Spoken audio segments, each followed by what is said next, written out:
Hi, today we've got a new soldering station to take a look at. This time it's the AiXun T3A, which I think is a new soldering station to the market. I'd certainly not seen it before until it was pointed out on the EEV blog forum. So I bought this one from AliExpress, and as you can see it's a 200 watt soldering station, and it's available with three different types of handpieces, so the T12, the T245 and the 936 handpiece. Now, based on what experiences we've had so far with various soldering stations, we've seen that the T12 tips are quite limiting for soldering performance. So this time I've ordered the T245 handpiece with this device, which will allow us to use standard JBC C245 cartridges, which should give us really quite good performance. Now this one is selling for about $120 shipped, which I think, if it performs well, it should be quite a good upgrade over the KSGR and the Quicko system. So I'm really interested to see how this one performs. I don't think there's much in terms of specs on here. Basically it's just saying it's got an 8 amp power supply built into it, so that we can provide plenty of power into the handpiece. I noticed there's also an auxiliary output on the back, so you can also get 24 volts out the back of the unit. And as we can see here, it suggests it's got some kind of LCD or OLED graphic display on the front that shows us the temperature and the amount of power being delivered into the handpiece. So this is what you get for your $120. You get the soldering station unit itself, you get a stand for the handpiece, you get the handpiece itself, also three JBC style tips, they're not original tips, and then you get this 4mm banana lead, and it appears that they're doing some sensing very similar to the JBC system. So there's actually a connector at the back here, and then there's a connector on the back of the unit, and that's how it detects when the handpiece is in the stand, and then it can drop the temperature down. So in terms of the handpiece, there's not a lot to say about it. It's an exact clone of the JBC handpieces. The only difference is, first of all, there's no branding on it, and also it doesn't come with that little rubber plug to stop flux vapours entering the handpiece and potentially damaging the contacts. So that's the only difference really. It's still got the same kind of heat resistant cable, still feels exactly the same, and then it just comes with a slightly different connector to allow it to plug into this system. This connector is also compatible with the KSGR system, so we will also try that with this handpiece and see how it performs, see if it performs better than with the T12 handpiece. Now the stand itself is fairly bare bones, but it's actually quite functional and quite nicely made. So it's entirely made from just a piece of folded steel with some holes cut out, obviously holes on the top to allow some ventilation for the tip while it's sitting in here. We've got a little dish for our sponge, no wire wool or anything like that in this particular stand. Some rubber feet on the bottom, and actually it sits very nicely on the desk, it's not too bad at all.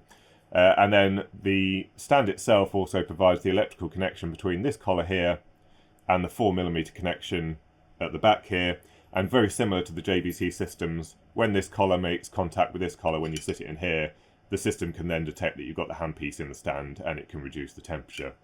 So all seems quite functional. It's actually quite nicely finished and painted, certainly no problems with that. If you order the T245 type handpiece, then it comes with three of these JBC style tips, two very fine ones, so I think this is 0.3mm conical, 0.35mm conical with a 45-degree bend, and then you get one of these blade tips which can be quite handy for drag soldering or desoldering. So this should get most people started, but I don't necessarily expect these tips to behave quite as well as the genuine JBC tips, which are compatible with this system. Now the unit itself is really well built actually. It feels really nice, really quite a solid unit. There isn't too much to complain about really. One thing that I do notice is we've got a lack of external fuses, so I don't know if there's one internal to this device, but we've got a power switch and IEC connector. This is a 24 volt output, so it looks like you can tag some other items off this unit if you want to power it from 24 volts. You've got the ground terminal here, which we'll find out whether it's connected to mains earth, but I think that's for your ESD mat and stuff.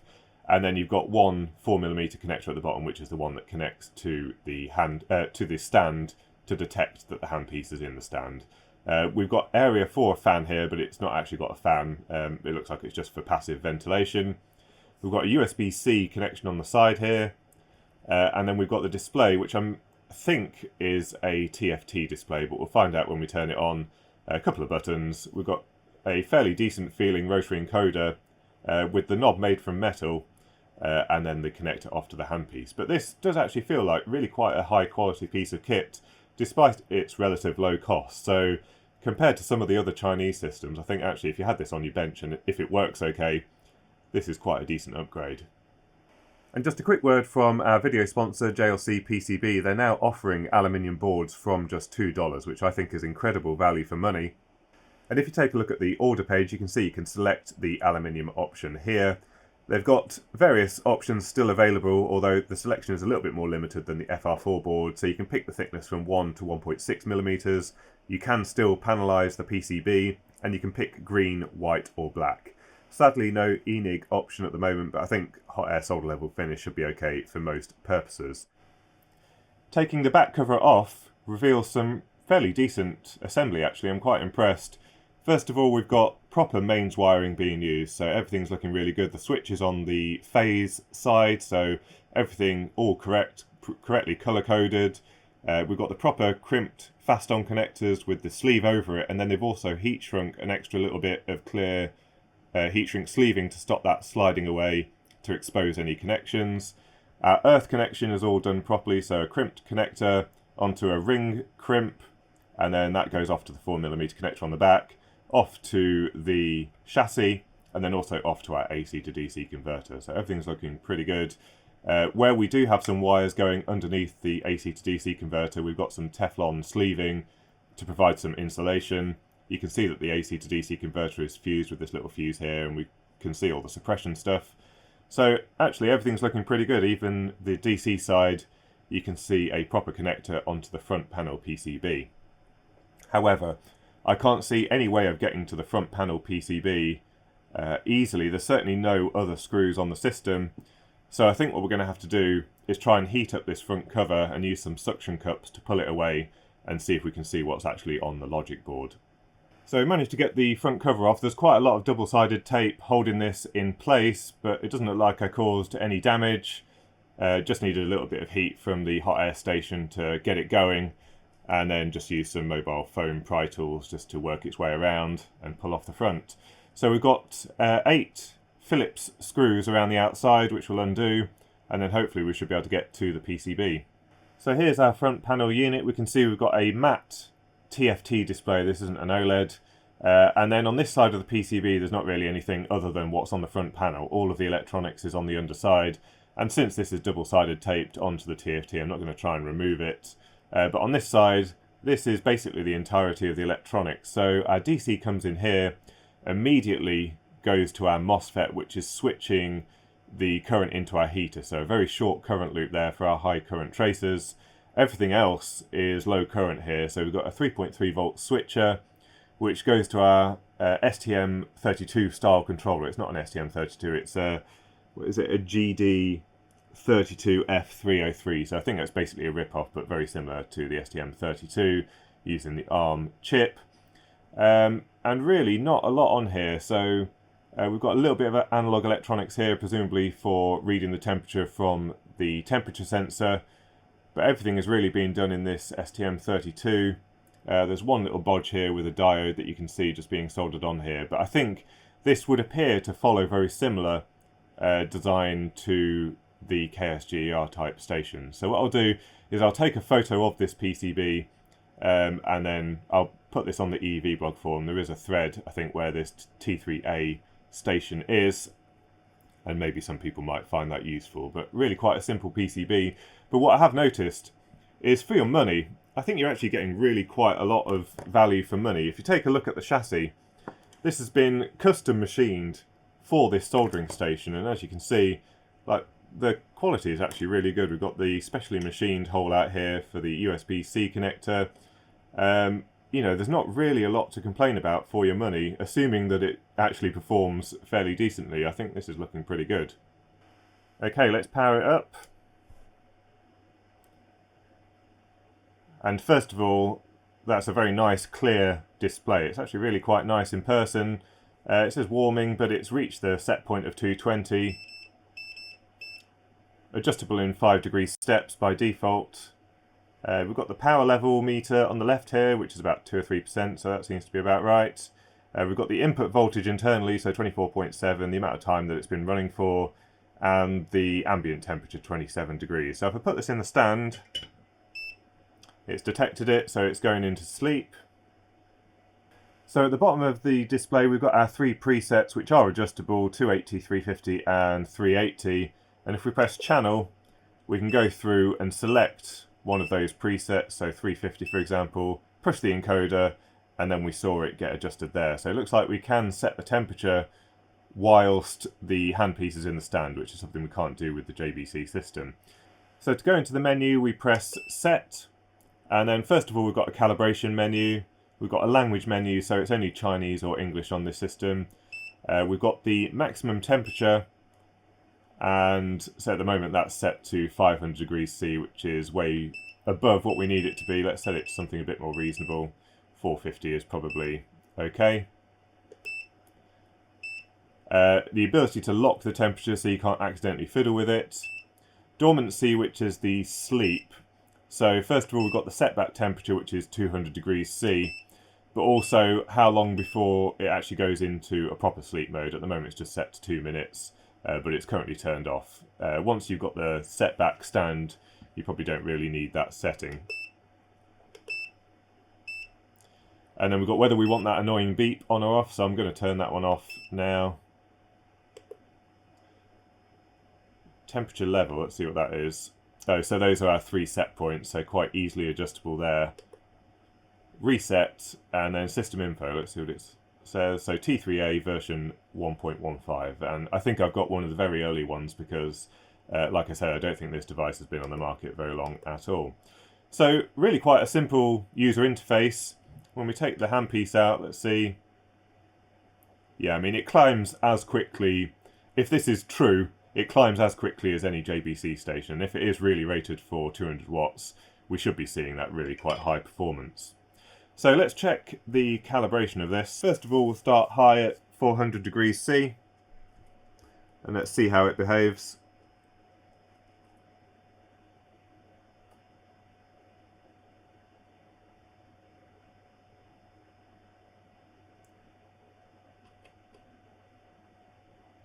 And that looks pretty good, about 406 degrees C, so 6 degrees over.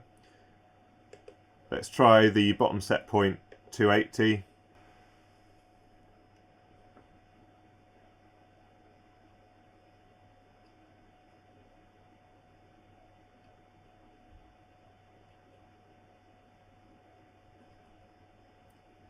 And there we go, 280, so pretty much bang on there. So the calibration looks to be pretty good. And 350 is just a couple of degrees out, but we'll put the sponge on.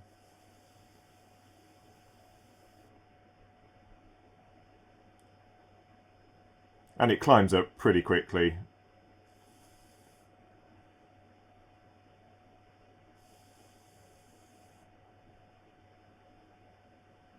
I think that's pretty much the same as the JBC. The only difference is we're not seeing that massive overshoot that we were seeing with the original JBC station.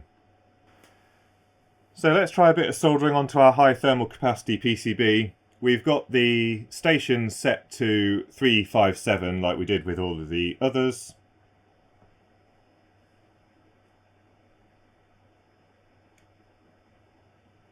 Oh, and that flows really nicely onto there. You see the speed at which it melted.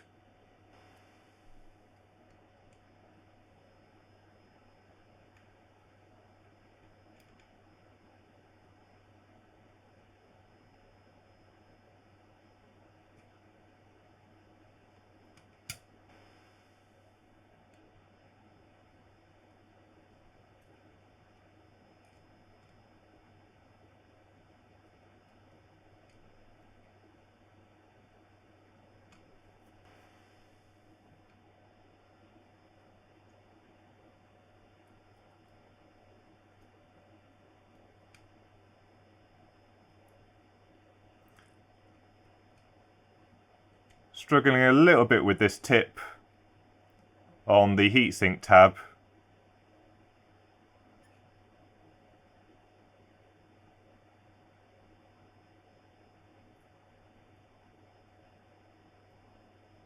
There we go.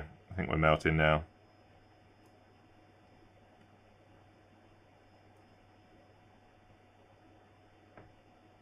And you can see that's actually flowing under the tab on that MOSFET quite nicely.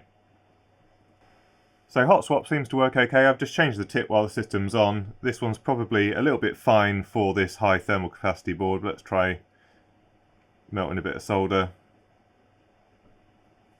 And it does melt on to there. So let's try and solder one of these chips on.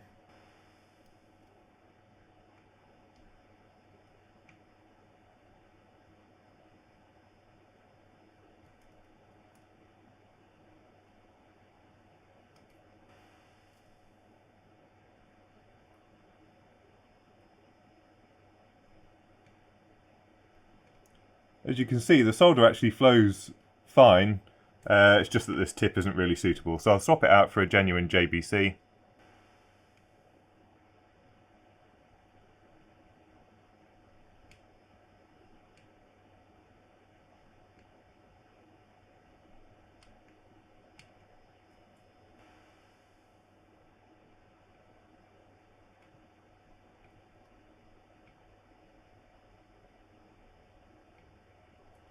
Perfect. Really, really good.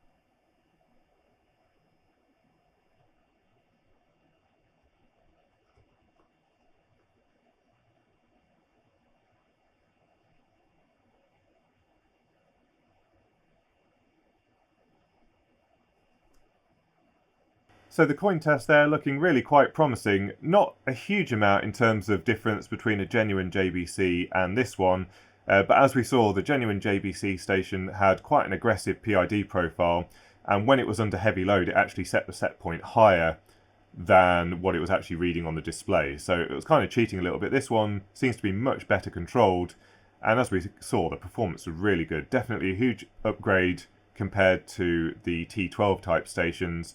And with a genuine JBC cartridge, we should probably expect very similar to standard JBC performance. Now, in terms of value for money, again, I think this is a worthy upgrade over the KSGER systems. The unit itself is much nicer. I can't stress how nicely this seems to be built. They've really gone to town on the build quality. You saw they used all those tiny little machine screws and everything. So some effort has gone into building this in a decent way. And also, you saw inside, they've kind of streamlined the assembly, so everything has got connectors, so we can easily take it apart and make modifications, put it back in. I did do a quick test of the AC to DC converter with the isolation tester, and we're getting good high voltage performance there, so no problems about the safety. But I did notice they were using no-name capacitors on the AC to DC converter, so maybe you might want to change those for some Panasonic or Nichicon or something like that.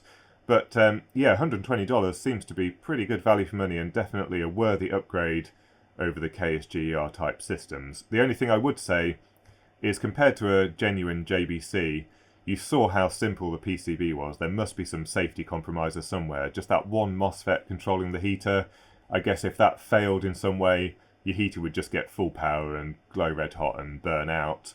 I think in the JBC system we saw a bit more there on the driver that would try and prevent that kind of thing happening. But I think that's basically what you're going to expect at the lower cost end, is some compromises there made on the electronics. But I really do think this is definitely a good value for money, and someone who wants a decent soldering station but doesn't have quite the money for a genuine JBC, this would be probably the station to get. Now, I'll put a link in the description to the AliExpress listing where I got mine from. It took about 2 weeks to arrive from when I placed the order, which I think is pretty good. But since it's still quite new, there's only a limited range of sellers. And I think it's well worth saying that the T245 system is going to behave much better than the other two systems that they offer. So I wouldn't bother with the T12 station unless you have a very specific need, because you're going to get better performance out of this. So hopefully you found the video useful. A big thank you to JLCPCB for being my video sponsor. Also a big thank you to my new Patreon supporters. The Patreon supporters are really helping keeping these types of testing projects going, because a lot of these stations are quite expensive. So a big thank you to all of you. Hope you found the video useful, and until next time, thanks for watching.